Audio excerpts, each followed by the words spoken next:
반갑습니다. 이번 시간은 성경 탐험 네 번째 시간으로서 성경을 열어야 이런 제목으로 강의를 진행토록 하겠습니다. 잔잔한 물결 위에 흔들리면서 그림자진 난초 몇 송이를 감상하면서 진지하게 탐험길에 들어서도록 하겠습니다.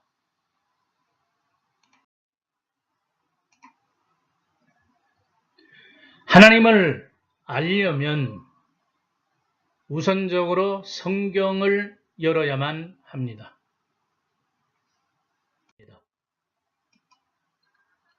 성경을 열지 않고 하나님을 알 수 있는 길은 세상 어디에도 없습니다. 성경 내용이 배제된 하나님의 영부는 갑론을박의 무익한 난상 토론에 그치고 맙니다. 마치 송영 코끼리 만지기와 흡사하지요. 신학의 입장에 따라서 신론이 다를 수밖에 없습니다. 하나님은 어떤 연구나 추론에 따라 결론되어지는 것도 아니고 학문적인 합의에 따라서 규정될 존재가 아닙니다. 누가 도끼의 성능을 가장 잘 알까요? 도끼 자체도 아니고 도끼를 사용하는 사람도 아닌 도끼를 만든 장인입니다. 글의 주제와 으뜸되는 사상을 평론가가 찾아낸다 할지라도 원래 의도는 글을 쓴 작가만이 가장 잘 알 수 있습니다. 하나님을 아는 것도 하나님이 알려주는 범위 내에 알려주는 정도만큼 알 수가 있습니다. 그렇게 알려준 것이 바로 성경입니다. 성경은 하나님 알에 대한 교과서입니다. 성경을 먼저 여십시오. 학문적인 서적에 의해서 어떤 영향을 받기 전에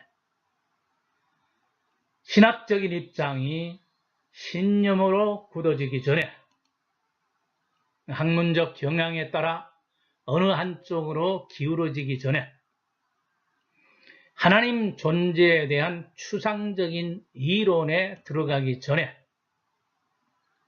성경을 먼저 열어서 성경이 하나님 자신에 대해 무엇이라 말하는지, 성경의 기자들은 어떻게 하나님을 그려내는지 알아야 한다는 말씀입니다.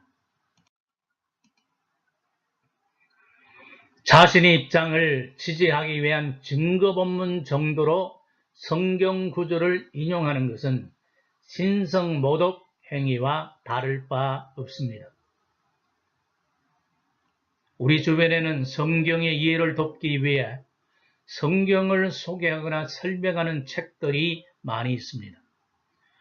성경에 관한 책을 아무리 많이 소화하고 섭렵을 한다 할지라도 성경 자체를 모르면 바람을 잡는 것처럼 무익할 뿐입니다. 그러므로 성경의 객관적인 지식을 쌓는 것보다 성경을 직접 아는 주관적인 지식을 쌓아감이 중요합니다. 물론 성경 안내 책자들에게도 긍정 요인이 있습니다. 일정 부분의 도우미 역할을 하고요. 문외한에게 개괄적인 정보를 제공합니다. 그런데 부정적인 요인을 주시해야 합니다. 잘못된 정보를 제공할 위험성이 있습니다. 그럴듯한 포장을 해서 성경에 대한 지식이 많지 않은 사람들에게 잘못된 정보가 제대로 된 것인 것처럼 새겨질 수 있기 때문에 그렇습니다. 이단의 가르침을 유포시킬 가능성이 있습니다. 그들은 아주 설득적인 표현을 사용하기 때문에 거기에 속아 넘어가기가 쉬운 것이죠. 양두구역이라는 사자성어가 있습니다. 양고기를 사기 위해 시장에 들렸더니 진열대 위에 양머리가 있어서 양고기를 주문했더니 나중에 돌아와서 포장을 열어보니 개고기가 쌓여 있더라. 앞과 뒤가 다르고 겉과 속이 일치하는 경우를 빗대어 말하는 것입니다. 성경 안내 책자를 고를 때에는 반드시 전문가의 도움을 받는 것이 좋습니다. 가장 안전하고 우선적인 것은 성경을 실제로 펼치는 것이고요.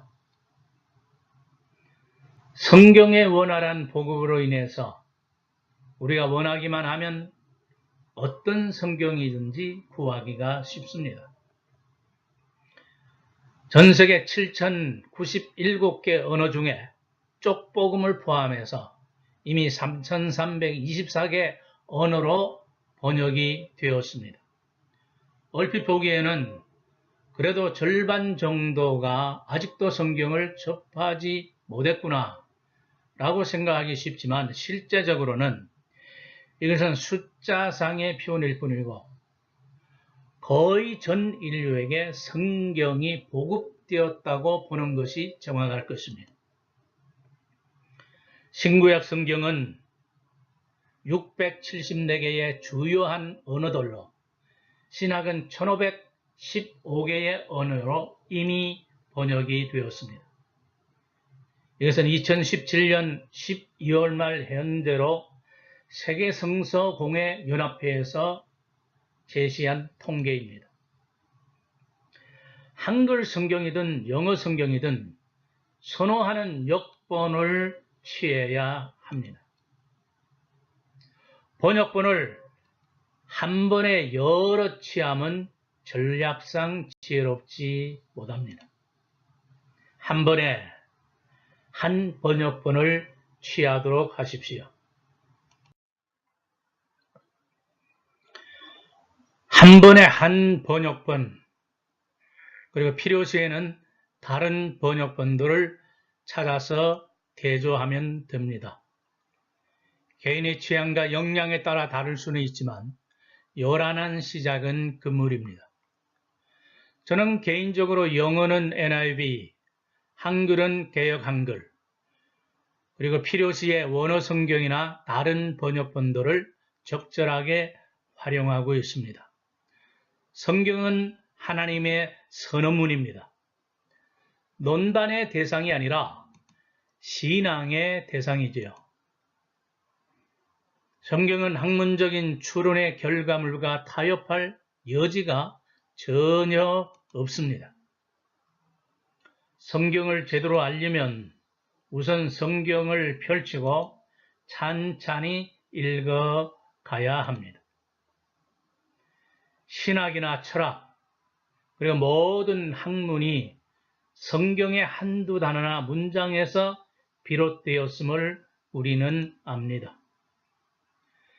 신학과 철학의 최고 봉우리를 수십 번 올라도 모를 것이 하나님의 인식에 대한 방편입니다. 성경을 지상에서 아예 제거시키려고 실제로 애썼던 사람들이 있습니다. 유다의 여호야김 왕이 즉위한 후에 바룩이 예레미야의 경고 메시지를 백성들에게 읽어주자 그 내용에 놀란 신하들이 왕에게 즉시로 보고했습니다. 여후디란 신하가 두루마리 서너 편씩 읽어가자 왕은 작은 칼로 그것을 베어 하룻불에 던져 사르고 말았습니다. 두루마리는 태워졌지만 경고의 말씀은 살아남아 재앙과 저주를 그 땅에 휘몰아치게 했습니다. 기원전 167년경 셀류커드 왕조의 안티오코스 에피파네스 4세는 종종 적 그리스도의 예표적인 인물로 묘사되는 폭군입니다. 그가 율법의 두루마리를 발견하는 족족 태워버리게 했지만 율법의 말씀은 그의 백골이 묻힌 땅 위에 버젓이 살아남았습니다. 중세의 가톨릭 지도자들은 평신도들이 성경 말씀을 접하지 못하도록 라틴어로 된 시편 이외의 성경 휴대를 법으로 금했습니다. 이를 어기면 이단으로 정죄해서는 가혹한 형벌을 가했습니다. 로마 제국의 디오클레시안 황제는 성경을 휴대한 사람들을 저주하고 피해 위협을 가해 많은 순교자를 냈습니다.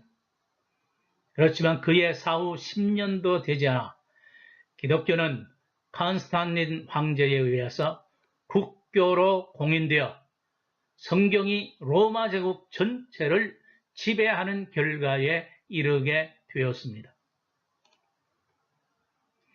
18세기 중엽에는 프랑스의 무신론자인 볼테르가 1세기만 지나면 지구상에서 성경은 사라지고 말 것이라 공언했지만 그가 죽은 뒤에 그가 살던 집은 성경을 찍어내는 성서공회가 되었습니다. 개신교에서 역사적으로 공인된 성경을 정경, 캐논이라고 그럽니다. 이 캐논 성경은 66권으로서 구약 39권, 신약 27권으로 되어 있습니다. 성경을 말살하려는 세력은 아주 집요하고 강인했습니다. 가짜 성경을 만들어 유포시키려고 했는데 그것이 위경입니다. 위경보다 조금 낫지만 정경에 포함시킬 수 없는 것을 외경이라고 하는데 14권이 있고 가톨릭에서는 외경 12권을 포함시켜 정경으로 삼고 있습니다.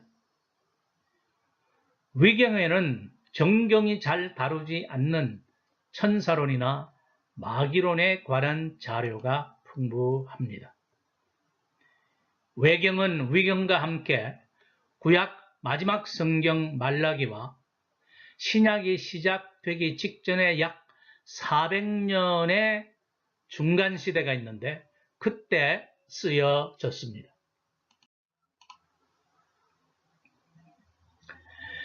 인간을 구원하고 하나님을 계시하기에는 성경 66권으로 충분합니다. 물론 호기심이나 학문적인 이유에서 외경과 위경을 살필 수도 있습니다.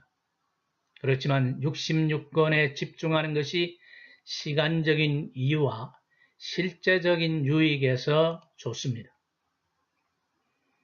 하나님의 말씀을 담고 있는 성경은 매우 특별합니다. 불에 타고 가위에 잘려 나가도 말씀의 생명력은 매우 끈질깁니다. 풀은 마르고 꽃은 시들어도 하나님의 말씀은 영원하기 때문입니다. 말씀을 여는 것은 행운이요 축복입니다. 이 여정에 들어선 여러분을 축복합니다. 오늘 강의는 여기까지 매듭하고 다음 시간에 뵙도록 하겠습니다. 하나님의 평강을 빕니다. 샬롬.